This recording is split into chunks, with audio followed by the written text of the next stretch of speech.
Assalamualaikum warahmatullahi wabarakatuh. Selamat sore, saya Rini Dama. Dan saya Rendo Doli. Kali ini spesial karena kita berada di program Wadayo.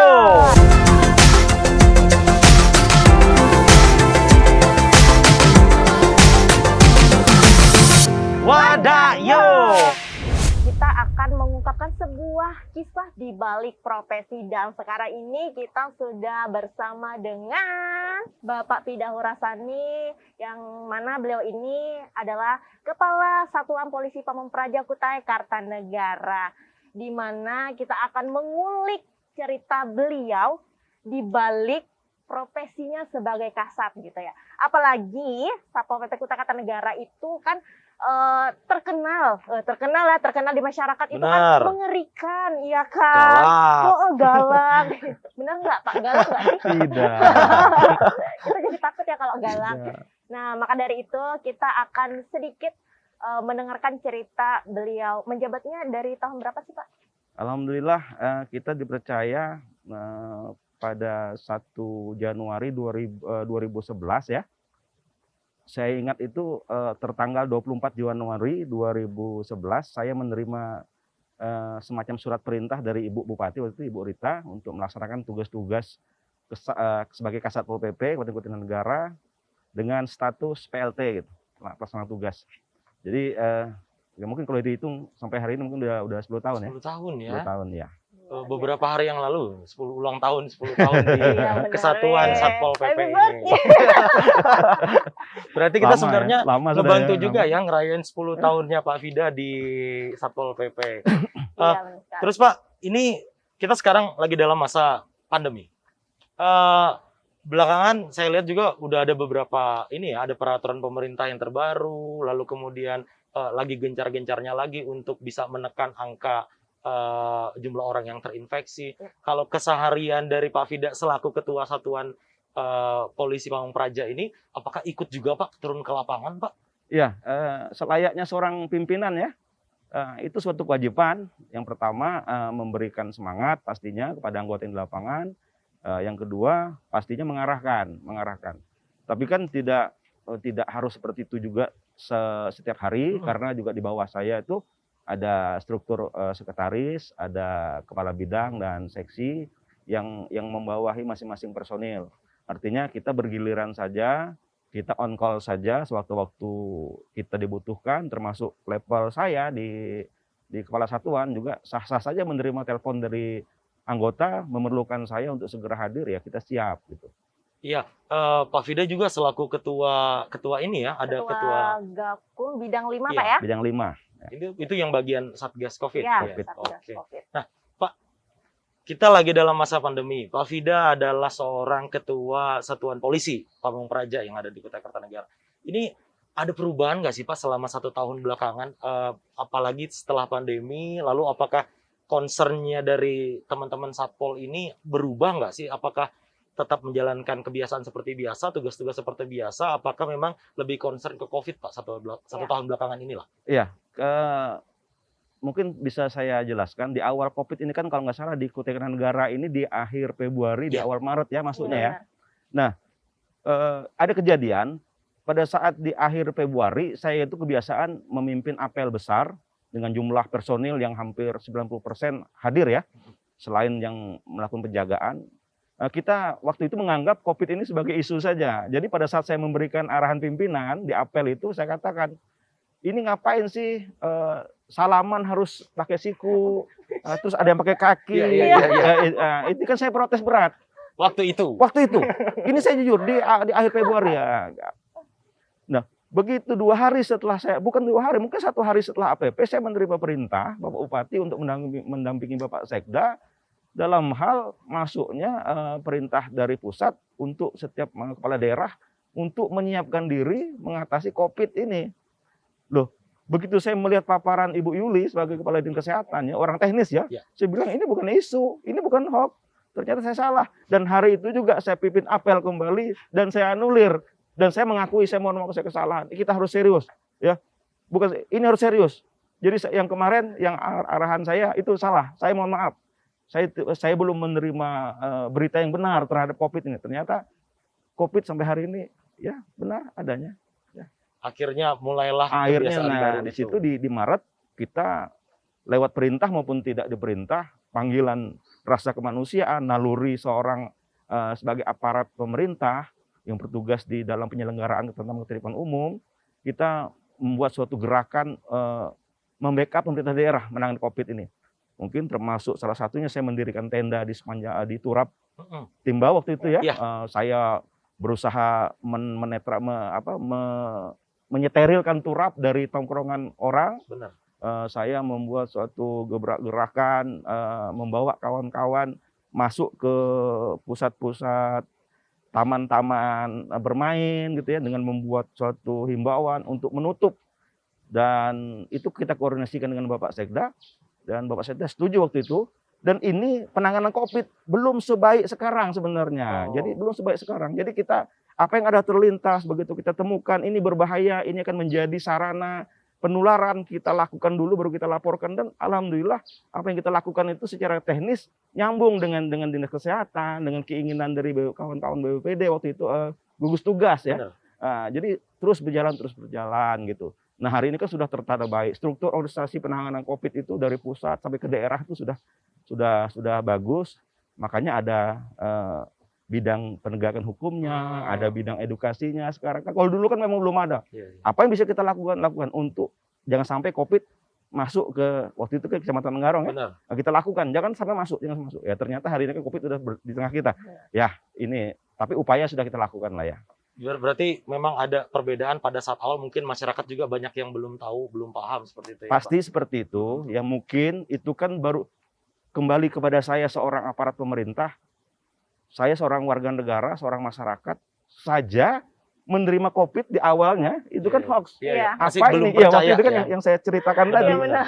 Ternyata begitu saya mendapatkan berita yang benar dari orang yang memang benar. Yang mengetahui ternyata, oh seperti ini berarti saya salah, dan saya anulir pernyataan dan arahan saya kepada pimpinan untuk segera menyiapkan diri, untuk siap-siap, bahkan untuk menjaga diri dan keluarga dari wabah yang sedang mulai merebak di Indonesia. Oke. Berarti dari pertama sempat tidak Tidak percaya. hingga sekarang menjadi orang yang benar-benar menggalakkan protokol kesehatan. Begitu ya. Ada nilai yang bisa kita ambil dalam artian seorang pemimpin pun harus berani untuk meminta maaf ya, karena dia benar tahu sekali. ada kesalahan yang terjadi, informasinya sudah jelas diterima, lalu kemudian dianulirlah himbauan yang seperti itu.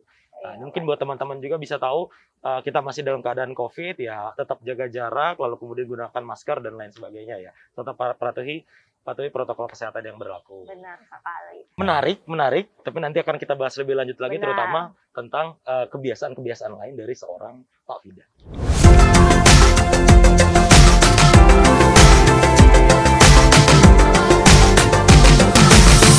Wadayo!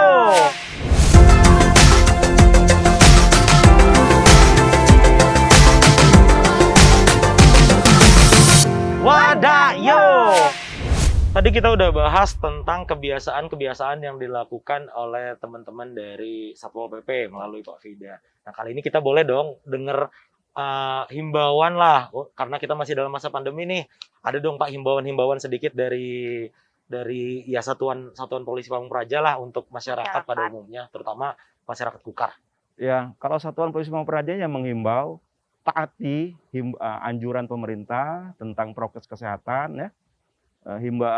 Patuhi terutama untuk rekan-rekan pelaku usaha yang biasa bersentuhan terus ini pagi, siang, malam, sore, yang selalu kita sambangi untuk mengingatkan, dipatuhi saja aturan itu. Berkenaan dengan merubah perilaku manusia, ini kan tantangan dunia, bukan tantangannya Satpol PP Kabupaten Negara ya. Betul sekali, Pak.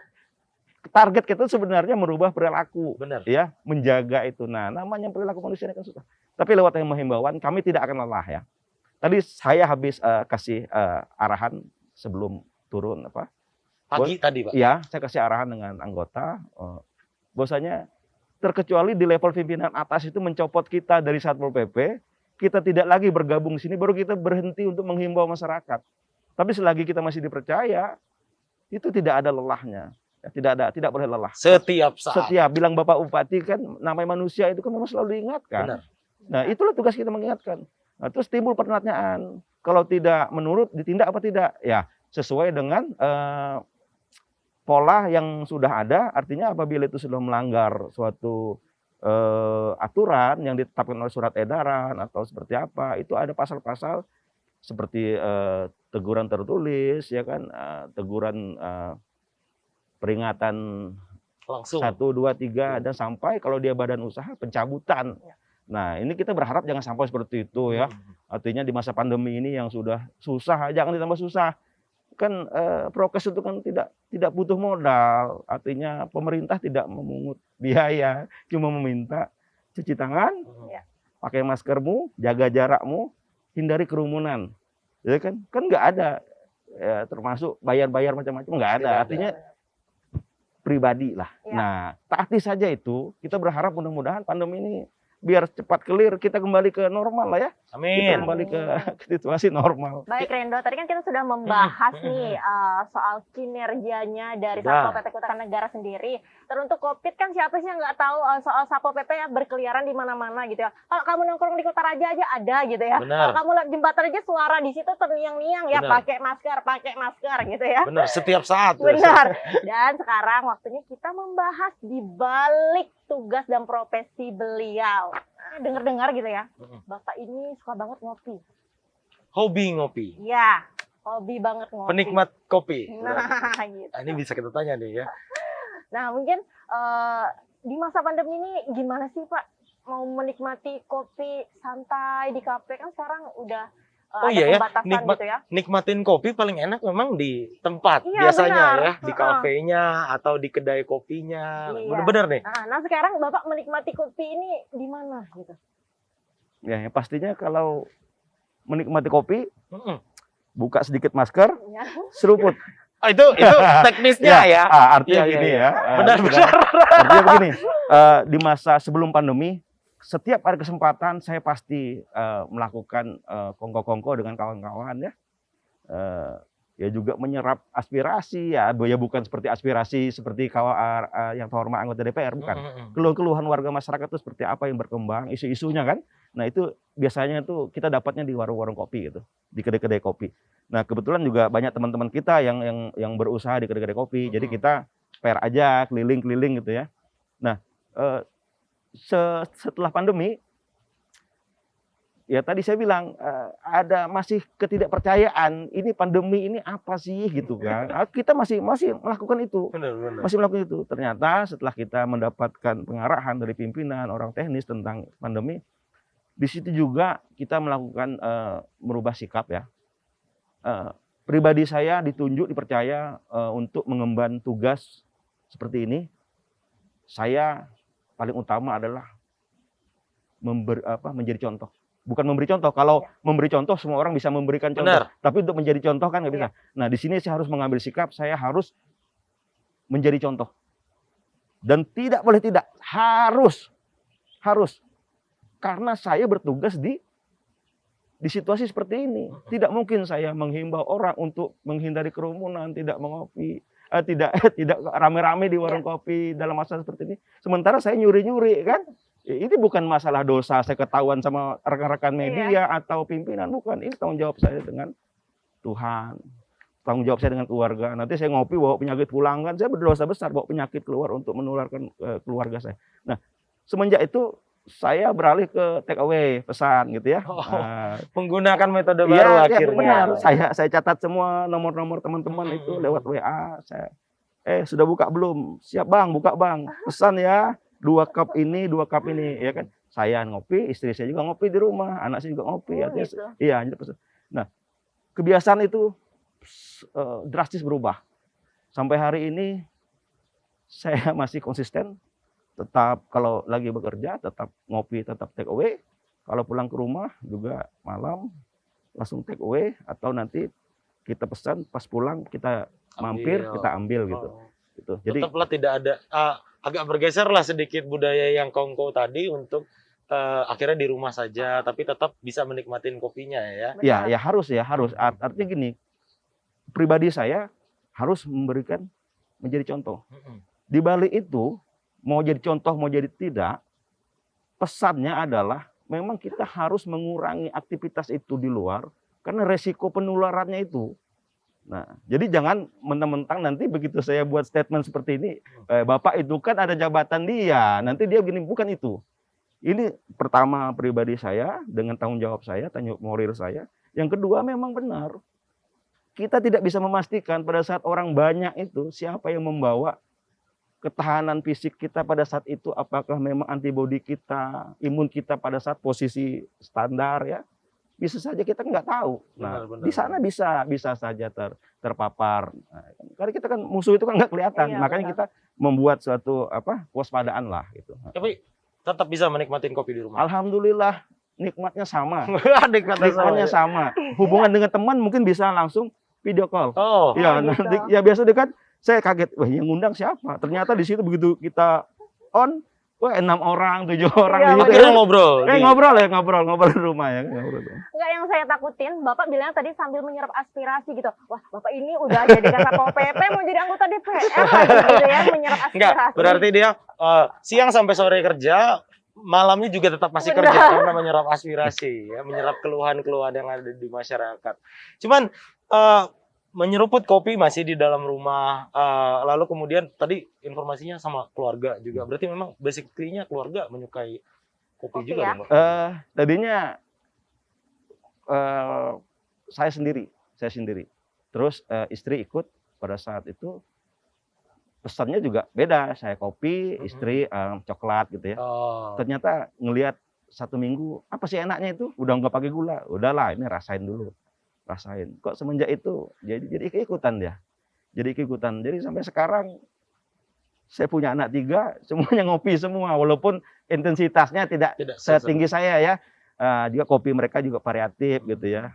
Artinya ada yang latte, ada yang apa. Tapi saya sama istri kopinya kopi hitam dan tidak pakai gula.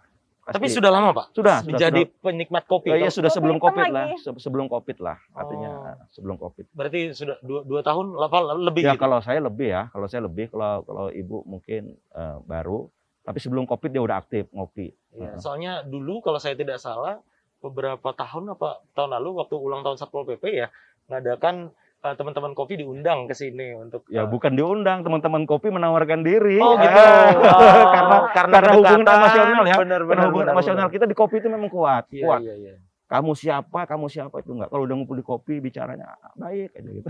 Tapi kalau ngobrol sama teman-teman kopi dilepas Pak ya, berarti baju Satpol PP-nya, maksudnya kita Dulu bergabung. sebelum Covid habis tugas kita telepon, ramai enggak pengunjung?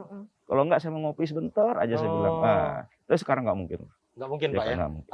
Mau tidak mau harus take away karena perubahan. Harus. Jangan dulu saya mau ngopi di situ. Awas semuanya. Enggak, Satpol PP mau ini. enggak Supaya kemudian. ngomongnya rahasia Benar, gitu, benar. takut. Kebiasaan baru. New normal, kebiasaan Benar. baru. Ya, merubah ya, Bisa merubah. seperti itu. Pak, di rumah saya juga tadi dapat dengar-dengar selintingan kalau ternyata Pak Fida ini juga ketua Forky. Ketua Forky di Kukar ya? Di Ya, Kukar. sekarang periode kedua ya. Periode kedua saya dipercaya menjadi mhm. ketua umum Forky, Federasi Olahraga Karate Indonesia, Kota Negara. Periode kedua. Sebelum itu saya ketua umum Institut Karate Indonesia, INKAI. Inkai. Tapi perguruan ya. Di sana juga kalau nggak salah saya 2 periode itu pegang. Ya memang ya itu dari kecil dari SD saya udah olahraga karate. Khusus untuk karate, boleh tahu nih Pak, apa kan biasanya karate itu kayak ada level-levelnya apa sih, kayak Ya, Sabuk. sabuk Ya, ya, sabuk ya, gitu ya, ya. ya, sabuk hitam Tandanya lah. tuh ya. Ya, sudah sabuk hitam sabuk lah. hitam. Wah, Sabuk hitam. si hati-hati berarti ya. Iyalah, sabuk hitam itu udah level paling tinggi Pak ya. Ya, nanti sabuk hitam ada peringkat, ada dan 1, dan 2, dan 3, dan 4. Ya saya nggak lihat itulah ya. Artinya di dalam karate itu ada sumpah karate, ada salah satunya wajib mempertinggi prestasi. Artinya prestasinya bukan prestasi apa ya? Harus tidak boleh stuck, harus terus digali. Ya, orang yang sudah berumur seperti kita ini juga harus ngukur-ngukur juga ya kan. Yang penting kita terus bergerak lah. Oke, menarik. Berarti nanti kemungkinan habis ini kita bakal bahas lagi tentang karatean atau Benar. jabatannya di Forky nanti ya. Kita bahas sekaligus. Oke.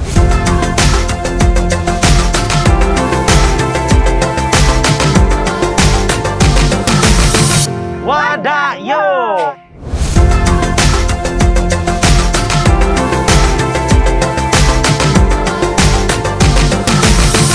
Wadayo. kita lanjut nih Pak, soal saya masih penasaran nih sama tadi katanya memimpin Forky di Kukar. Pak, kalau di Kukar sendiri prestasi teman-teman yang karate itu seberapa jauh sih Pak? Ya, bagus, bagus. Sampai berbicara di tingkat nasional, walaupun prestasinya juga tidak puncak ya. Artinya sudah bisa bicara di tingkat nasional. Di level bisa. Atlet kita sudah Bisa. ada di level Bisa. nasional Pak. Oke. Ini kan pembinaannya karena pandemi nih. Harusnya ini sudah jauh nih kita menghadapi PON Papua sebenarnya kan. Nah ini apa Pak perbedaan treatment selama pandemi ini seperti apa nih? Aduh, di saya nggak Forky? bisa ngomong dah kalau masalah mutu dan ini kita nggak bisa buat level gitu ya. Kejuaraan harus lewat virtual. Artinya saya sendiri karena bergelut di bidang situ, ini daripada nggak ada saja, daripada stuck ya, makanya divirtualkan.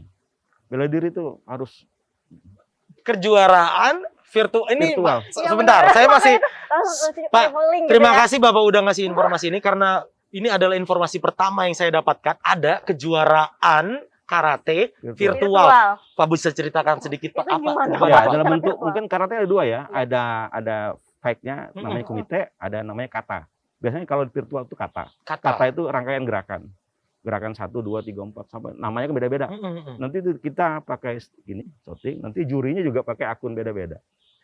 Jadi- Tata caranya mereka udah tahu, harus tahapannya ini. Jadi nah dalam konteks saya pribadi ini bukan saya meremehkan. Bener. Aduh, jauh lah. Pasti merosot hasilnya. Oh. Pasti. Tapi itu juri pun akhirnya menonton, Pak. Iya Maksudnya menonton semua. virtual Ya, semua. lewat virtual. Dia menilai virtual. Nanti pada saat layangkan nilai Anda, truk diakumulasi oleh Dewan Hakim yang lain. Sekian.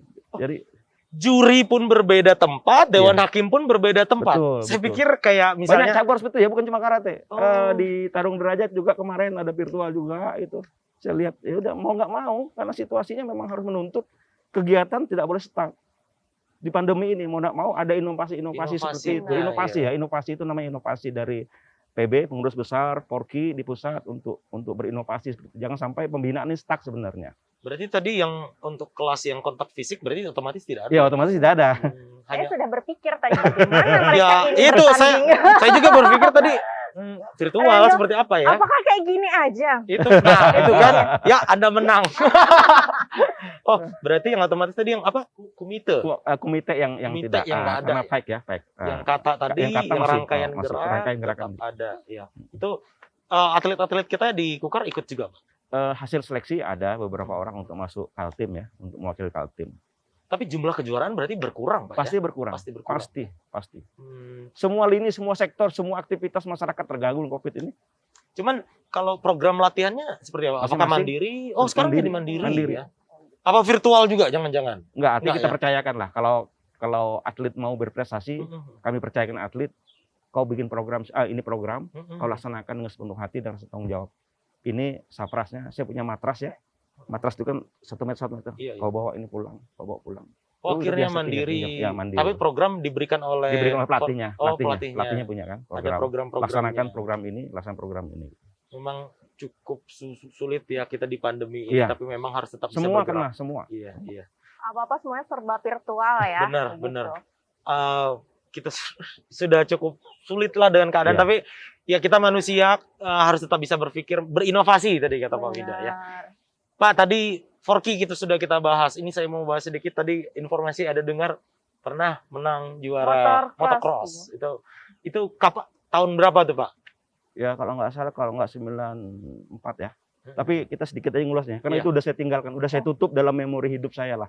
Jadi Iya, semenjak iya. saya punya anak di tahun 95, Mhm. semua properti saya udah saya jauhkan dari kehidupan saya. Iya, Saya iya. tidak mau mungkin anak saya melihat, oh ini bapak saya kok seperti ini.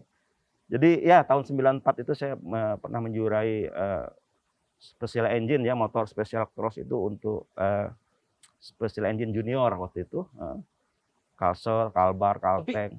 Ada motivasi Biru-biru. khusus, Pak, kenapa meninggalkan sesudah Ya artinya kalau saya pribadi nih, manfaat sama mudaratnya banyak mudaratnya Oh. gitu. Ya kita kan Saya jadi ambil- ingat cerita pembalap MotoGP ya. MotoGP mungkin teman-teman tahu.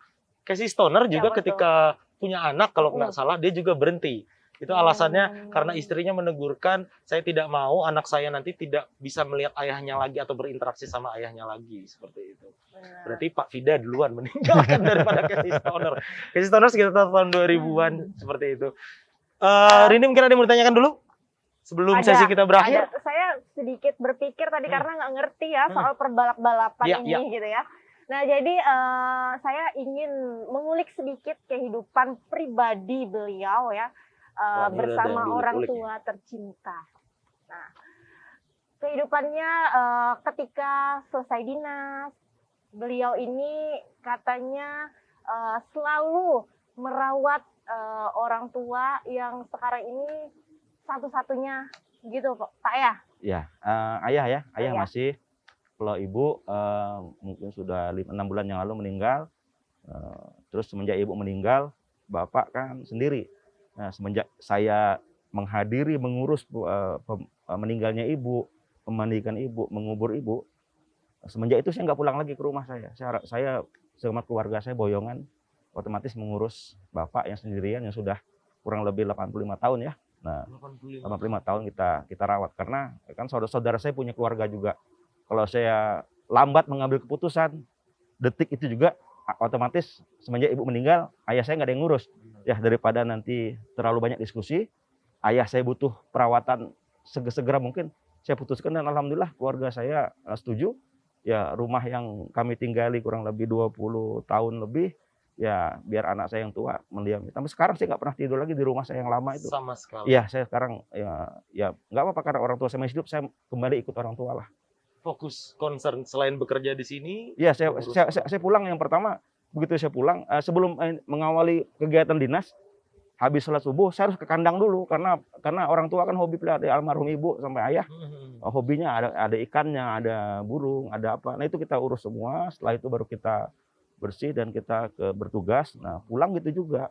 Kalaupun kita bisa pulang cepat sore, setelah kita ibadah sholat asar di kantor, kita pulang itu kan tinggal ke kandang, kita urusin semua, kita ini baru selesai tugas-tugas tentang merawat kebiasaan orang tua, kesenangan orang tua. Nah setelah itu baru kita kalau memang kadang-kadang ayah itu kan saya lihat, aku capek gitu, sini pijet, jangan kamu habis kerja capek. Tapi kita kan ya udah duduk aja duduk sambil pijet lah sambil ini. Ya keseharian saya cuma seperti itu, mengingatkan makannya, mengingatkan obatnya gitu kan. Saya punya putri satu, itu yang saya tugaskan untuk mengontrol makan sama obat, karena dia juga virtual kan, SMA kan, virtual, jadi dia lebih 24 jam lebih bisa melihat Bisa standby kakeknya. Saya mengontrol terus, tapi pada prinsipnya itulah tanggung jawab saya yang harus saya lakukan, ya kan. Selain jadi seorang ayah, tapi juga punya tanggung jawab untuk jadi Sebagai seorang anak. Ya mumpung ini ya, jangan sampai terjadi penyesalan gitu. Benar. Jangan sampai terjadi penyesalan. Kadang itu yang kita sering lupa ya. Ya jangan sampai terjadi. Terlalu menikmatin masa-masa kita masih orang tua sehat. Ini cukup menarik. Iya, Cukup benar sekali. kesibukannya luar biasa Iya, sekali. Dan saya itu salah satu fans beliau gitu yang melihat kesehariannya selain beliau ini bertugas, tetapi beliau juga cukup dekat dengan orang tuanya begitu Reno, dan beliau bisa menjadi motivasi. Ya harus dekat ya, orang tua. tua harus dekat. Sekali lagi harus dekat, kita nggak boleh. Ya, itu surga nerakanya kita ada di dunia ini, gambarannya seperti apa kita melayani orang tua. Ya kan kalau kita sedikit saja, ya kalau kita remaja oke lah, kita sudah banyak menyusahkan menyakit hati ya. Hari ini kita betul-betul sadar, kita dihadapkan dengan kenyataan bahwasanya apa yang dikatakan oleh orang tua dulu itu, ini kita rasakan hari ini. Ya kan? Saya jadi orang tua. pengen cepat pulang.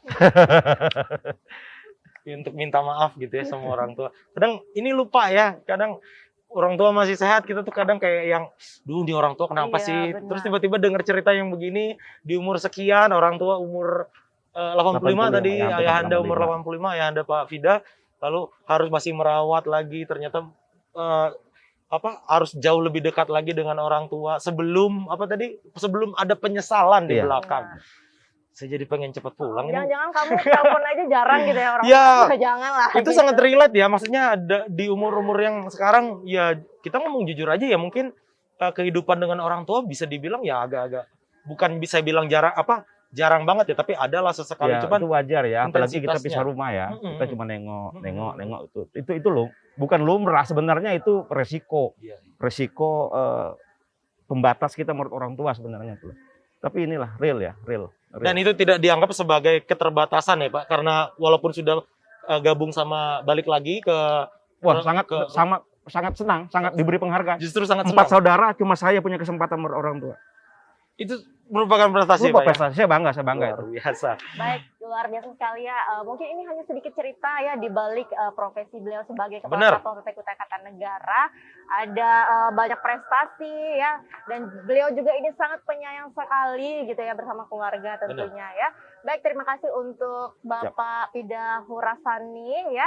Dan sampai di sini dulu perjumpaan kita hari ini. Saya Rini Dama. Saya Randa Doli, sampai berjumpa di sesi selanjutnya. Wadayo! Yo!